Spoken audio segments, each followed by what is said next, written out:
se acerca su venida, se oyen ya los pasos del rey que se aproxima. Hasta de aún nos queda anunciar a pueblo y gente que Jesús está volviendo.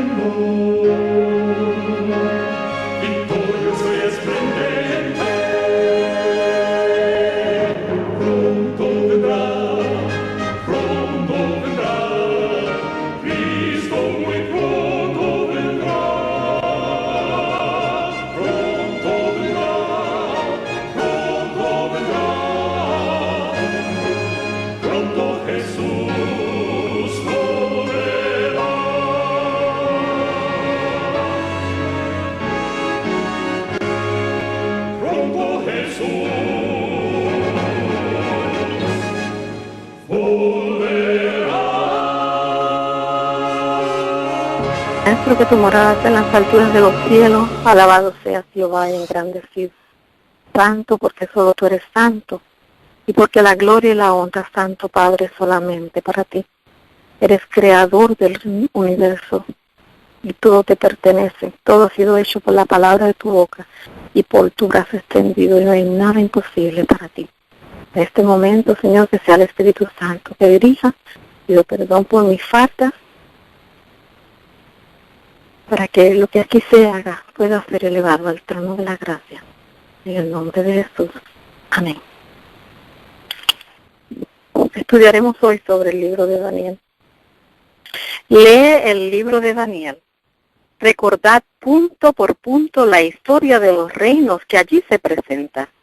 Contemplar a los estadistas, los concilios, los ejércitos poderosos, y ve cómo Dios obró para abatir el orgullo humano y humilló hasta el polvo la gloria humana. Solo Dios es presentado como grande. En la visión del profeta se lo ve derribando a un poderoso gobernante y colocando a otro. Se lo revela como el monarca del universo que está por establecer su reino eterno. El anciano de días, el Dios viviente, la fuente de toda sabiduría, el gobernante del presente, el revelador del futuro. Leed y comprended cuán pobre, cuán frágil, cuán efímero, cuán falible, cuán culpable es el hombre que eleva su alma a la vanidad. La luz que Daniel recibió directamente de Dios le fue dada especialmente para estos últimos días.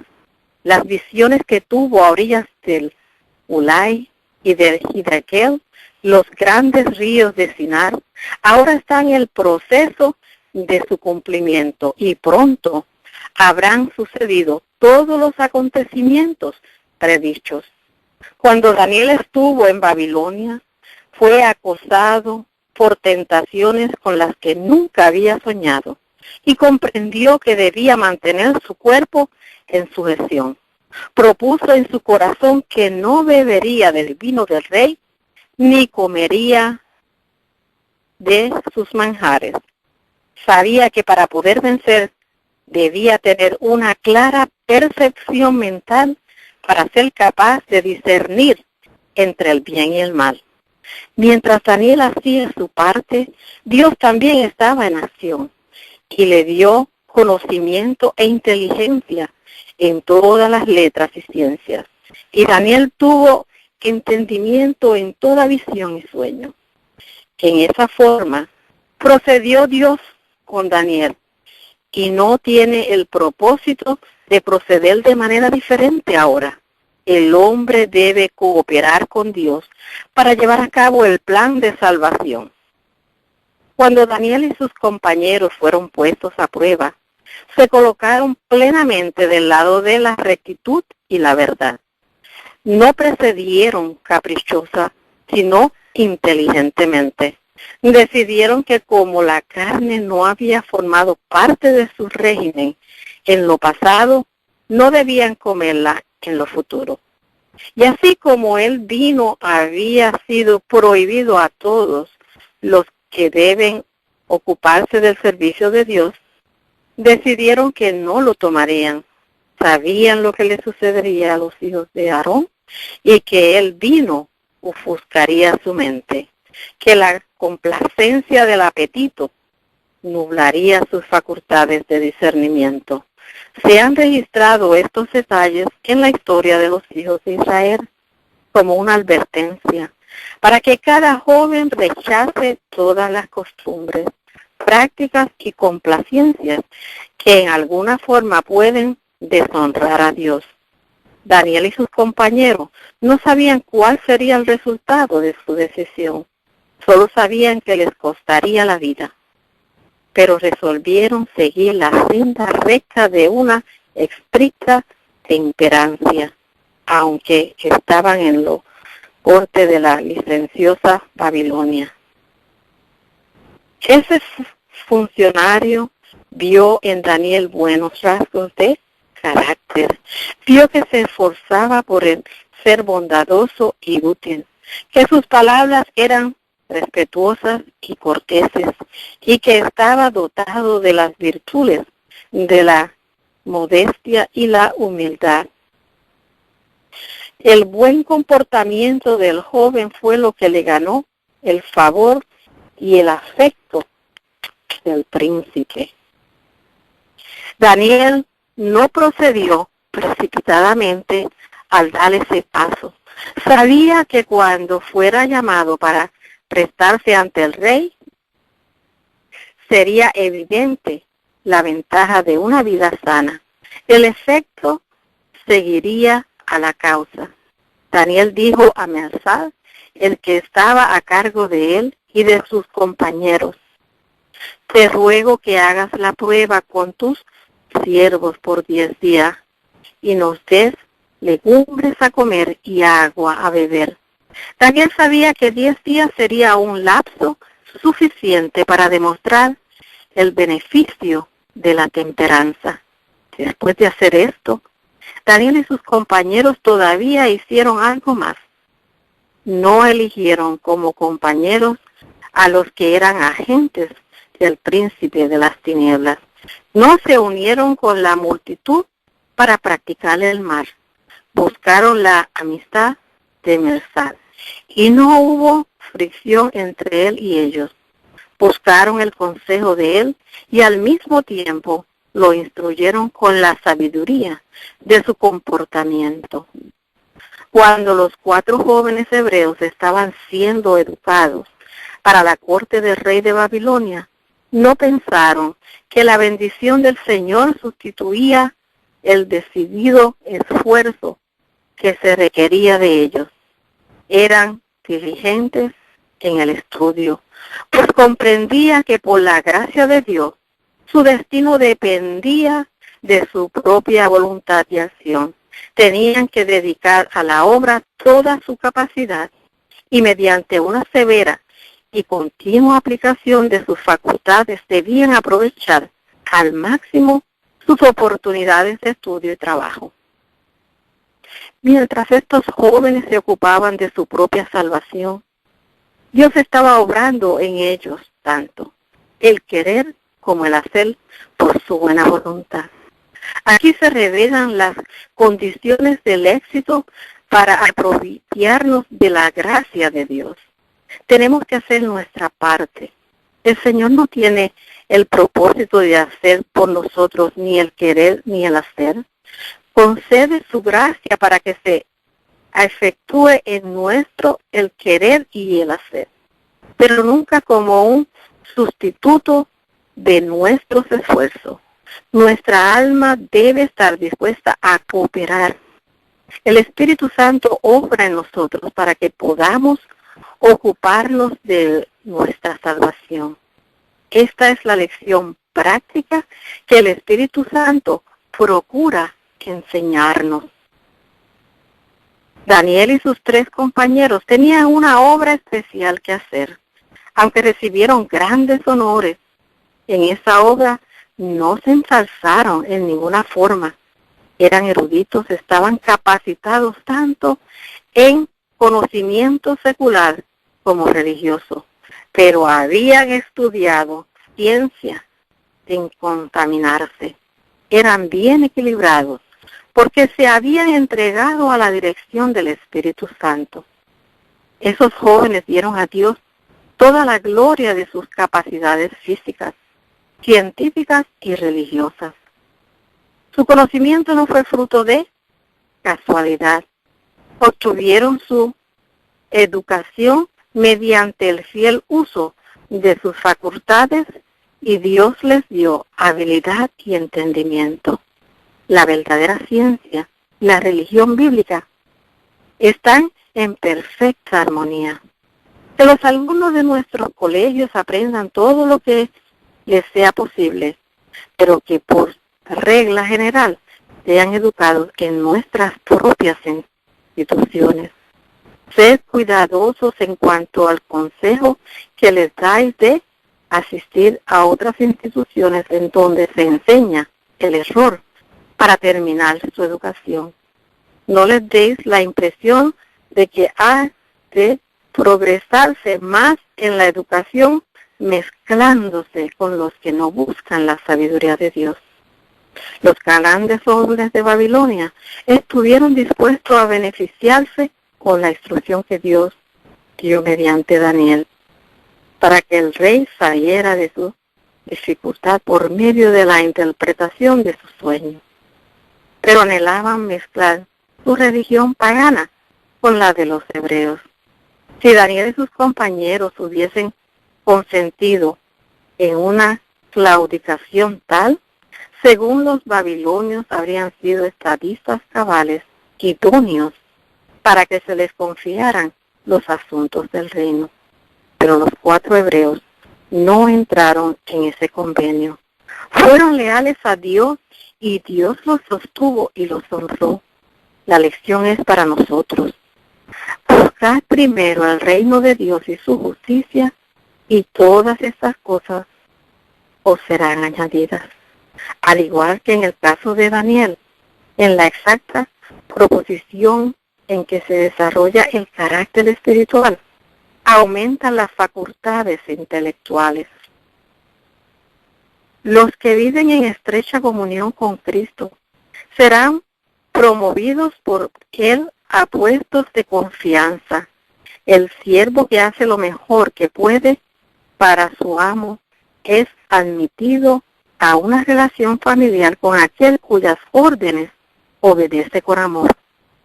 En el fiel cumplimiento del deber, podemos llegar a ser uno con Cristo, pues los que obedecen las órdenes de Dios pueden hablarle con libertad. El que conversa más familiarmente con su guía divino tiene el concepto más elevado de la grandeza de Dios y es el más obediente a sus órdenes. Si se hubiera escrito toda la historia de Daniel, abriría ante vosotros capítulos que os mostrarían las tentaciones a las que él tuvo que hacer frente. Tentaciones de ridículo, envidia y odio. Pero él aprendió a dominar las dificultades. No confió en su propia fuerza. Puso delante de su Padre Celestial toda su alma y todas sus dificultades y creyó que Dios les oía. Y fue consolado y bendecido. Superó el ridículo y así también lo hará aquel que sea vencedor. Daniel adquirió un estado mental sereno y alegre, porque creía que Dios era su amigo y ayudador. Los abrumadores deberes que tenía que cumplir le resultaban livianos, porque ponía en ellos la luz y el amor de Dios. Todas las sendas de Jehová son misericordia y verdad para los que caminan en ellas. La imagen mostrada a Nabucodonosor simbolizaba el deterioro del poder y la gloria de los reinos de la tierra. Y al mismo tiempo, representa adecuadamente el deterioro de la religión y de la moral entre las habitantes de esos reinos. Cuando las naciones se olvidan de Dios, se debilitan moralmente en igual proporción. Babilonia desapareció porque en su prosperidad se olvidó de Dios y atribuyó la gloria de su prosperidad a las hazañas humanas. El reino Medo-Persia fue visitado por la ira del cielo, debido a que en ese reino fue pisoteada la ley de Dios. El temor de Jehová no tenía cabida en el corazón de la gente. Las influencias que prevalecían en Medio Persa eran la impiedad, la blasfemia y la corrupción. Los reinos subsiguientes fueron aún más viles y corruptos. Se detonaron porque menospreciaron su fidelidad a Dios.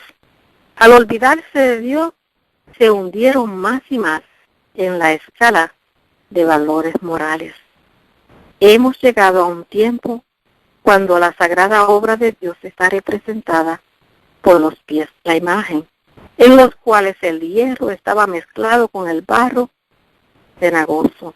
Dios tiene un pueblo escogido cuyo discernimiento debe ser santificado y que no debe convertirse en profano, poniendo en el fundamento madera, el de Dios que está, y hojarasca, cada alma leal a los mandamientos de Dios verá que el rasgo distintivo de nuestra fe es el día de reposo, el séptimo día, el sábado, el cuarto mandamiento.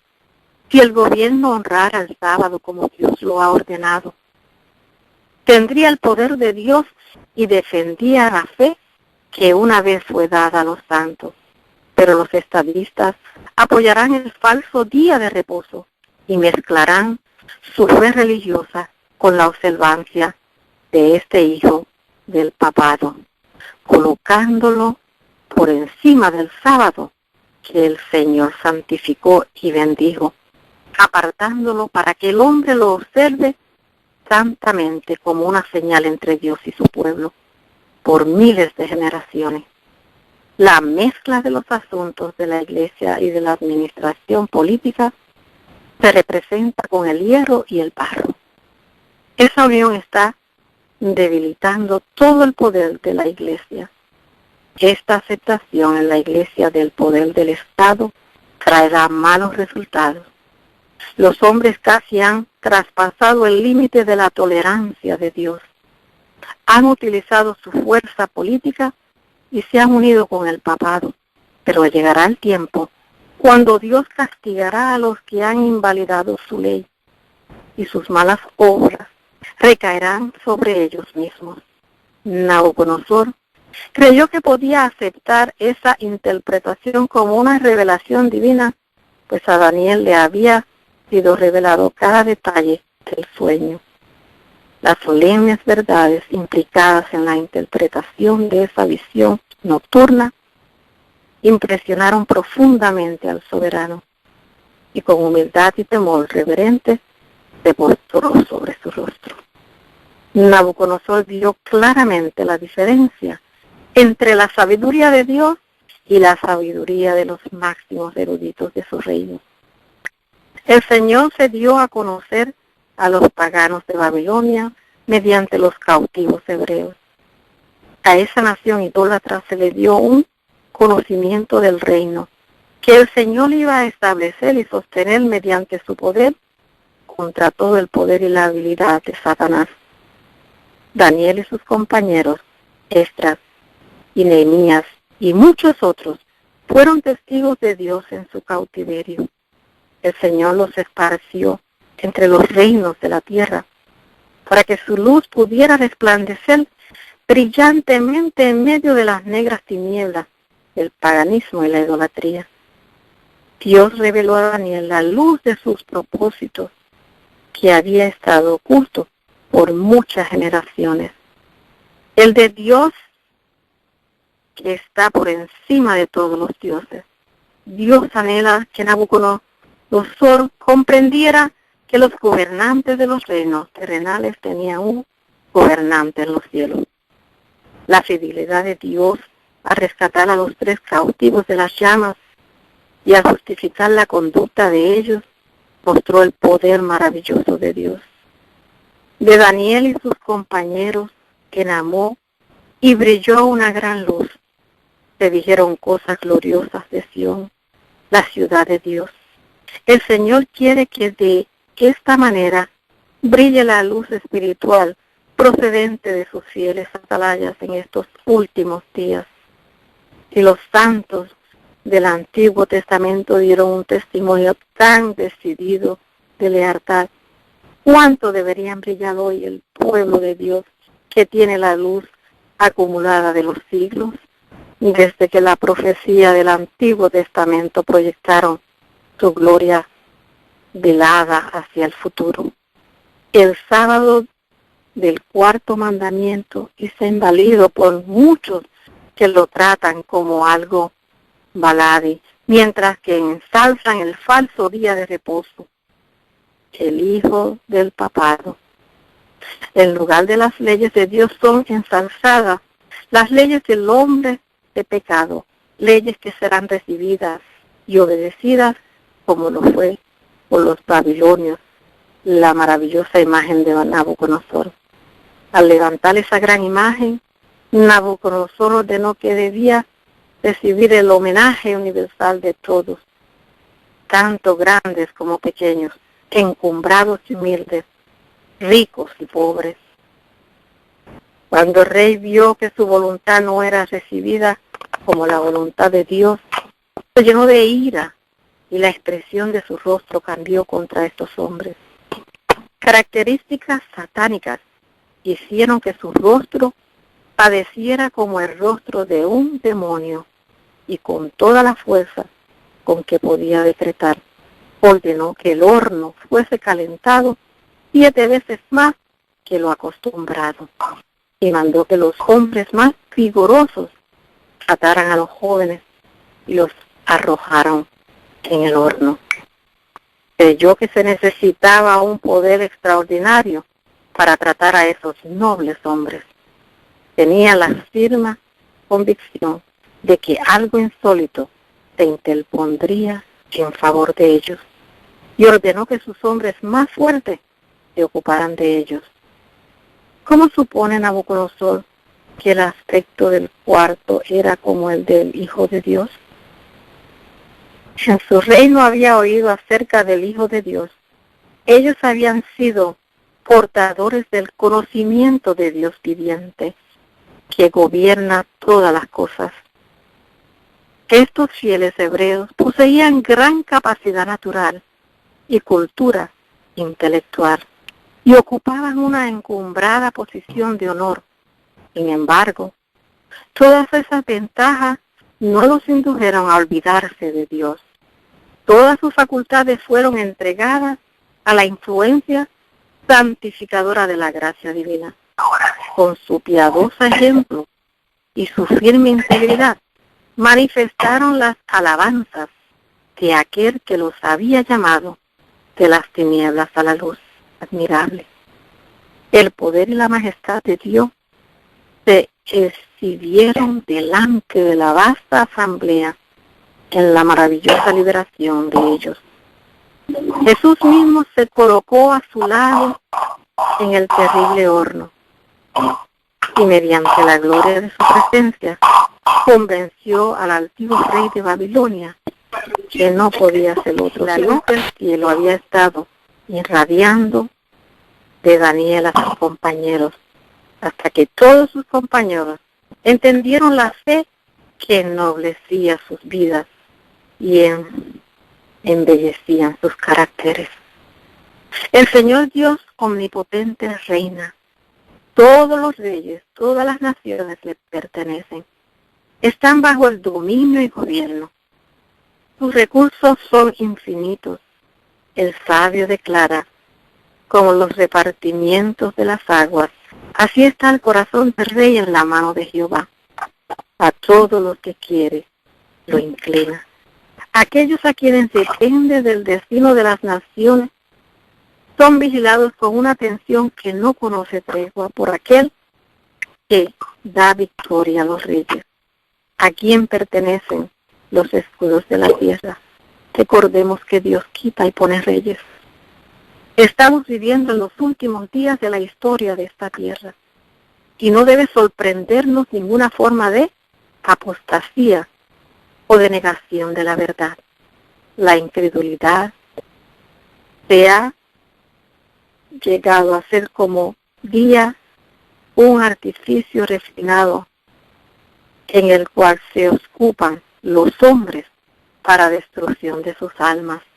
Hay un peligro constante de que haya simulaciones en los que predican desde el púlpito, cuyas vidas contradicen sus palabras, pero la voz de advertencia y admonición se oirá mientras dure el tiempo, y los que son culpables de transgresión que nunca debieron haber emprendido, cuando sean reprobados o aconsejados por los agentes que Dios ha dispuesto, resistirán el mensaje y se negarán a ser corregidos continuamente, como lo hicieron Faraón y Nabucodonosor, hasta que el Señor los prive de la razón y su corazón se vuelva insensible.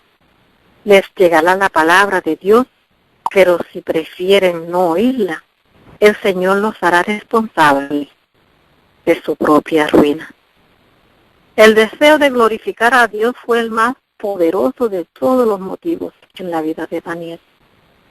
Comprendía que cuando estaba en la presencia de hombres influyentes, una falla en reconocer a Dios como el origen de su sabiduría lo hubiera convertido en un mayordomo infiel.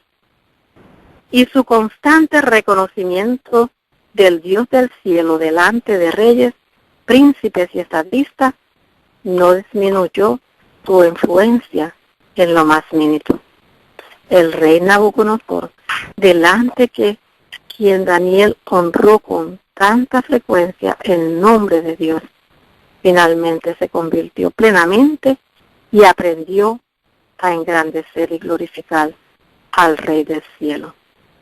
El rey que ocupaba el trono de Babilonia se convirtió en un testigo de Dios que dio un testimonio cálido y elocuente, que brotaba de un corazón agradecido, que estaba participando de la misericordia, la gracia, de la justicia y la paz de la naturaleza divina.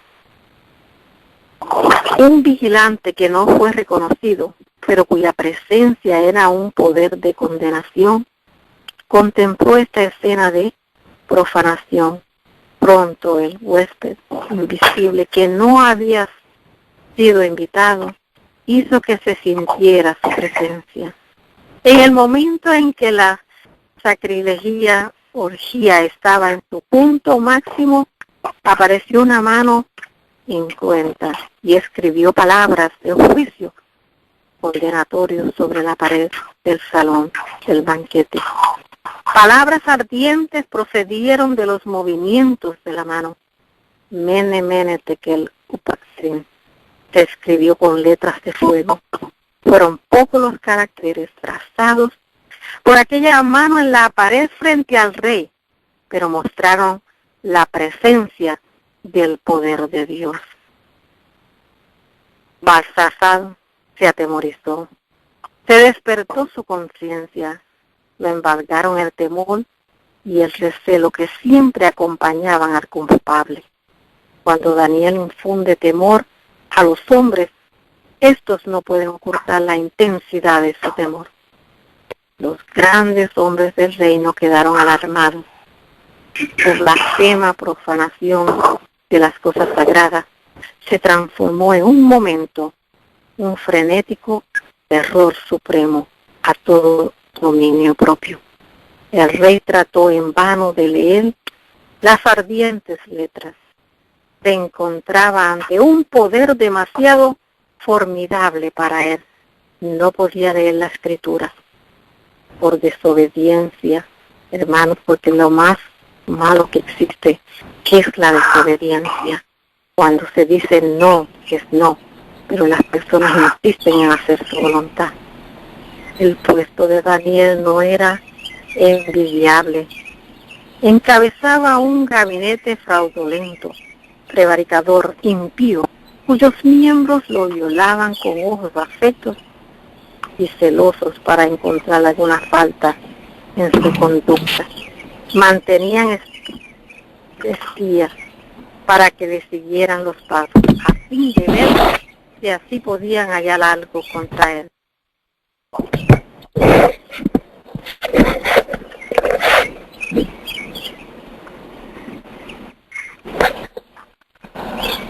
Satanás sugirió a esos hombres un plan por el cual podían eliminar a Daniel. El enemigo dijo: usen su religión como un medio para condenarlo. Quizás sea difícil que los hombres que ocupan cargos elevados puedan seguir una senda de integridad constante, ya sea que reciban alabanza o censuras. Sin embargo, esta es la única conducta segura. Todas las recompensas que pueden ganar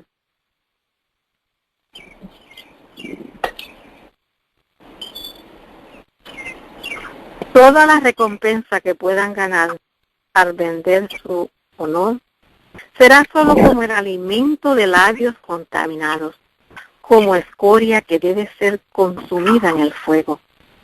Los que tienen valor moral para oponerse a los vicios y errores de sus prójimos, que quizás sean de aquellos a quienes honra el mundo, recibirán odio, insultos e injurias, falsedades. Quizás sean expulsados de sus altos cargos porque no se dejan comprar ni vender, porque no se dejan influir con sobornos ni amenazas para que manchen sus manos con iniquidad. Todo lo que hay sobre la tierra quizá parezca conspirar contra ellos, pero Dios ha puesto un sello sobre su obra divina. Quizás sea considerado por sus semejantes como débiles, desprovistos de virilidad, incapaces para mantener el cargo. Pero cuán diferente es el concepto que tiene de ellos el Altísimo. Los que los desprecian son los que en realidad son ignorantes. Aunque la tormenta de la calumnia y el aprobio puedan perderla en toda la vida y puedan estrellarse contra su tumba, Dios tiene preparado para él bien hecho. En el mejor de los casos, la necesidad, la iniquidad, producirán una vida de inquietud y descontento que terminará angustiosamente. ¿Y cuántos al contemplar su conducta y sus resultados son inducidos a terminar con sus propias manos su desdichada carrera? Y más allá de todo esto, aguarda el juicio y la sentencia final irrevocable. A Daniel se le dio una visión de bestias voraces que representan los poderes de la tierra, pero la insignia del reino del Mesías es un cordero.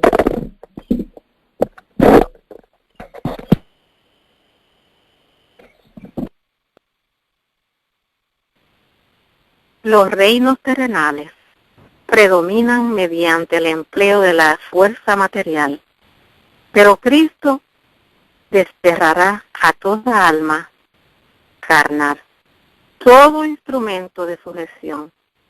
Su reino había de establecerse para elevar y ennoblecer a la humanidad caída. Se conserva un registro de todos los pecados cometidos, toda la impiedad del hombre, toda su desobediencia a las órdenes del cielo, se anota en los libros celestiales con infalible exactitud. Las cifras de culpabilidad se acumulan rápidamente y sin embargo los juicios de Dios son mezclados con misericordia. hasta que las cifras hayan llegado a su límite fijado. Dios es muy paciente con las transgresiones de los seres humanos y mediante sus agentes señalados continúa presentando el mensaje del Evangelio hasta que haya llegado el tiempo fijado. Dios tolera con paciencia divina la perversidad de los impíos, pero declara que visitará sus transgresiones con una vara. Al fin, permitirá que los instrumentos destructores de Satanás predominen para destruir. En los libros del cielo se registran exactamente las mofas y las observaciones triviales de los pecadores que no prestaron atención a las invitaciones de la misericordia cuando Cristo es presentado ante ellos por un siervo de Dios. Así como el artista sobre un vidrio pulido retrata finalmente un rostro humano, así también Dios diariamente coloca sobre los libros del cielo una representación exacta del carácter de cada individuo. El Señor ha señalado claramente el camino a la ciudad de Dios, pero el gran apóstata ha cambiado la señal colocando una falsa. Un día de reposo espurio declara: actuaré en contra de Dios, daré poder a mi delegado, el nombre de pecado, para que derribe el monumento conmemorado de Dios, el día de reposo del séptimo día. Así mostraré al mundo que el día santificado y bendecido por Dios ha sido cambiado. Ese día no perdurará en la mente de los hombres. Borraré su recuerdo. Colocaré en su lugar un día que no tenga las credenciales del cielo. Un día que no pueda ser una señal entre Dios y su pueblo. Haré que la gente acepte que este día le atribuya la santidad que Dios puso sobre el séptimo día. Me ensalzaré por medio de mi representante. Será ensalzado el primer día. El mundo protestante recibirá con genuino este falso día de reposo. Mediante la violación del día de reposo instituido por Dios, haré que se desprecie su ley. Haré que a mi día de reposo se le aplique las palabras: señal entre mí y vuestras generaciones. Así el mundo llegará a ser mío. Seré gobernante de la tierra, príncipe del mundo.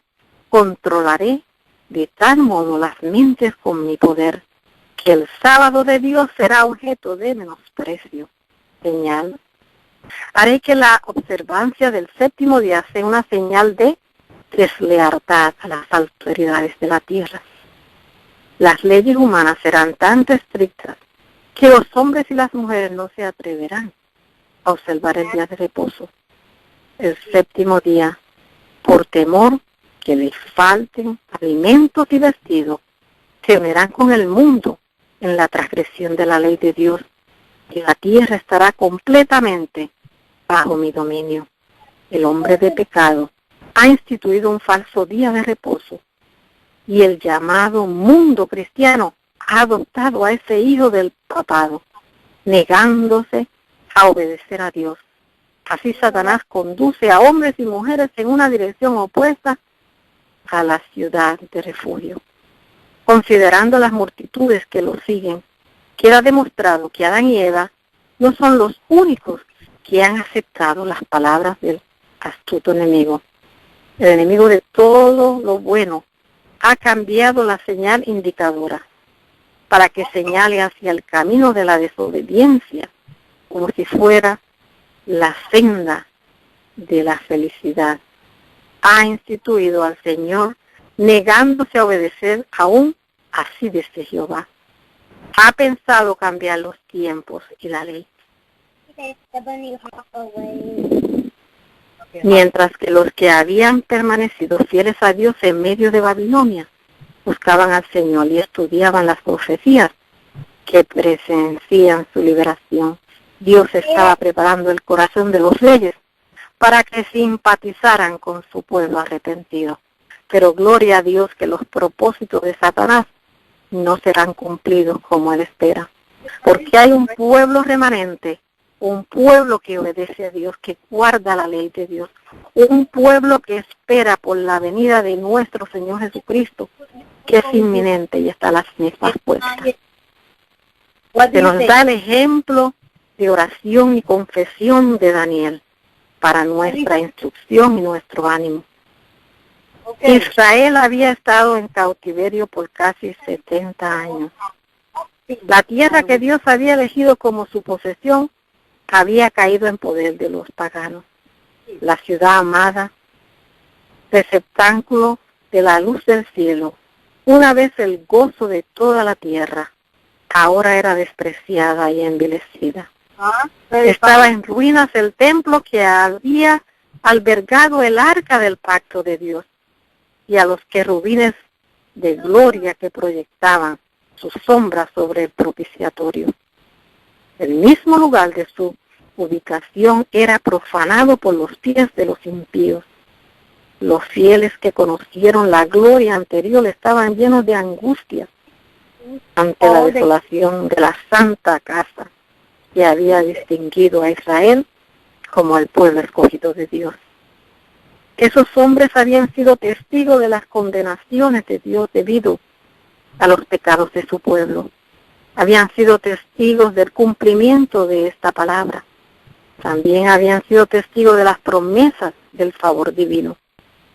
Si Israel se volvía a Dios y caminaba rectamente delante de él, peregrinos ancianos y canosos acudían a Jerusalén para orar en medio de sus ruinas.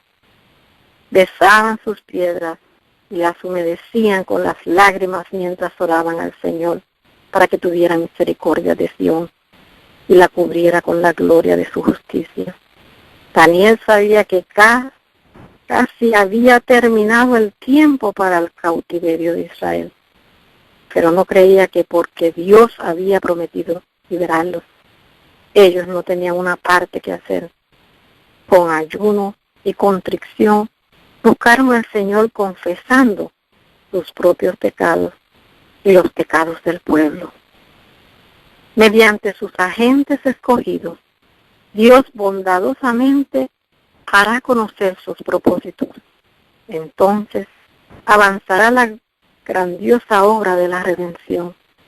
Los hombres sabían de la reconciliación para la iniquidad y la justicia eterna que el Mesías trajo por medio de su sacrificio. La cruz del Calvario es el gran centro. Cuando se acepta esta verdad y se obra en consonancia con ella, se hace efectivo el sacrificio de Cristo. Esto es lo que Gabriel reveló a Daniel en respuesta a la ferviente oración. De esto hablaron Moisés y Elías con Cristo durante su transfiguración. Mediante la humillación de la cruz, Él habría de proporcionar eterna liberación a todos los que imitaran su conducta, dando evidencias positivas de que se han apartado del mundo. Tenemos que tener aquella conducta que tiene nuestro Señor Jesucristo, su carácter, para poder entrar en las mansiones celestiales. Reverencia, humildad y obediencia. Nada menos que un personaje como el Hijo de Dios que apareció a Daniel. Esta descripción es similar a la que presenta Juan cuando Cristo se reveló en la isla de Patmos.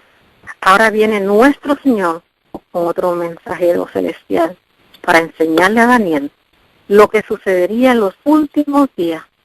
Este conocimiento le fue dado a Daniel y ha sido registrado por la inspiración para nosotros, a quienes han alcanzado los fines de los siglos. Por esto, comprendemos que los instrumentos celestiales tienen que luchar con obstáculos antes de que a su tiempo se cumpla el propósito de Dios. El rey de Persia estaba dominado por el más poderoso de todos los ángeles malos. Como Faraón, rehusaba obedecer a la palabra del Señor. Gabriel declaró: Se me opuso durante 21 días mediante sus acusaciones contra los judíos, pero Miguel vino en su ayuda y entonces permaneció con los reyes de Persia, manteniendo dominados los poderes, dando buenos consejos en oposición a los malos consejos. Los ángeles buenos y malos tienen una parte en los planes de Dios para su reino terrenal. El propósito de Dios es llevar adelante su obra dentro de pautas correctas mediante formas que redunden para su gloria. Pero Satanás siempre procura contrarrestar el propósito de Dios. Los siervos de Dios pueden hacer adelantar su obra solo si se humillan delante del Señor. Nunca deben depender para el éxito de sus propios esfuerzos ni de una división ostentosa. En la palabra de Dios tenemos delante de nosotros ejemplos de agentes celestiales que influían en la mente de reyes y gobernantes, mientras que al mismo tiempo también los instrumentos satánicos estaban influyendo sobre sus mentes. Ninguna elocuencia humana, mediante opiniones vigorosamente presentadas, puede cambiar la obra de los instrumentos satánicos. Satanás continuamente procura obstruir el camino de modo que la verdad sea trabajada por las ideas humanas, y los que tienen luz y conocimiento están en un peligro mayor, a menos que continuamente se consagren a Dios humillando el yo y comprendiendo el peligro de la hora. Seres celestiales están destinados para responder a las oraciones de los que están trabajando desinteresadamente para promover la causa de Dios. Los ángeles excelsos de las cortes celestiales están designados para que tengan eficacia las oraciones que ascienden a Dios para el adelanto de la causa del Señor. Cada ángel tiene su puesto particularmente del deber, del cual no se le permite que se aleje para ir a otro lugar. Si se aleja, los poderes de las tinieblas obtendrán una ventaja. El conflicto entre el bien y el mal prosigue día tras día. Los que han tenido muchas oportunidades y ventajas, ¿por qué no comprenden la intensidad de esta obra? En cuanto a esto debieran ser inteligentes. Dios es el gobernante mediante su poder supremo. Reprime y domina a los poderosos de la tierra. Mediante sus agentes lleva a cabo la obra que fue ordenada antes de la fundación del mundo. Como pueblo no comprendemos cómo debiéramos el gran conflicto que se libra entre seres invisibles, la lucha entre ángeles leales y desleales. Los malos ángeles continúan estando en acción, preparando su plan de ataque, gobernando como caudillos, reyes y gobernantes a los desleales fuerzas humanas. Exhorto a los ministros de Cristo que destaquen el entendimiento de todos los que están dentro del alcance de su voz. La verdad del servicio de los ángeles. No os dejéis dominar por especulaciones fantásticas. Nuestra única seguridad es la palabra escrita. Debemos orar como lo hizo Daniel, para que seamos guardados por los seres celestiales. Los ángeles, como espíritus misioneros, son enviados para servir a los que serán los herederos de la salvación. Orad, mis hermanos, orad como nunca habéis orado antes. No estamos preparados para la venida del Señor. Necesitamos hacer una consumada para la eternidad. Carta 201 del 1899. Los impíos han escogido a Satanás como su jefe. Bajo su dominio, las maravillosas facultades de la mente se usan para idear instrumentos de destrucción. Dios ha dado a la mente humana gran poder para mostrar que el Creador ha dotado al hombre con habilidad para hacer una gran obra contra el enemigo de toda justicia. Poder para mostrar que se puede ganar victorias en el conflicto contra el mal. A los que cumplan el propósito de Dios, para ellos se dirigirán las palabras bien, buen siervo y fiel. Sobre poco has sido fiel, sobre mucho te pondré. Entra en el gozo de tu Señor. El organismo humano ha sido usado para realizar una obra que es una bendición para la humanidad, y Dios es glorificado. Pero cuando se entregan en manos del enemigo, aquellos a quienes Dios ha confiado capacidades, se convierten en un poder para destruir. Cuando los hombres no hacen de Dios lo primero, lo último y lo mejor en todas las cosas, cuando no se entregan a Él para realización de los propósitos divinos, se prestan a Satanás y usan para su servicio las mentes que entregan a Dios. Podrían hacer gran bien. Bajo la dirección satánica, hacen una mala obra con gran poder y destreza. Dios tenía el propósito de que ellos actuaran en un plano de acción elevado, que se penetraran de los pensamientos de Dios y que se adquiriera una educación que los capacitara para efectuar las cosas de justicia. Pero no conocen nada de esa educación. Han quedado en la impotencia. Sus facultades no los conducen correctamente, pues están bajo el dominio del enemigo Satanás. Ha llegado el tiempo para que Daniel reciba su herencia. Ha llegado el tiempo para que, como nunca antes, se proponga que el mundo, la luz que le fue dada, y aquellos por quienes el Señor ha hecho tanto caminaran en la luz, su conocimiento de Cristo y las profecías concernientes a Él aumentarían grandemente, y mediante que se acercan a la terminación de la historia en esta tierra. Daniel fue un hombre que fue obediente a Dios, que hizo todo conforme al corazón de Dios. Y viviendo en estos últimos días, nosotros como hijos de Dios, si queremos tener parte en el cielo, tenemos que vivir como Él, como vivió nuestro Señor Jesucristo, y hacer las obras que Él hizo. No queda mucho tiempo, hermanos. Con Dios no se puede jugar. Él conoce el corazón, Él conoce los sentimientos. Él conoce la obediencia que hay en nosotros, la sinceridad. Todo lo conoce Él, porque nuestro Creador, el Rey del universo, Señor de señores, es el que conoce los corazones. Y si nosotros no estamos dispuestos a obedecer y a caminar en su luz, tristemente, hermanos, no podremos participar de las mansiones celestiales con nuestro Creador por toda la eternidad. Repito, nuestro Señor Jesucristo está a las puertas. Su venida es inminente. Todo lo que dice a nuestro alrededor lo confirma. Dios tiene un pueblo que vive bajo su ley y espera su venida para poder estar con Él por toda la eternidad. ¿Te estás preparando? ¿Nos estamos preparando? Meditemos en eso.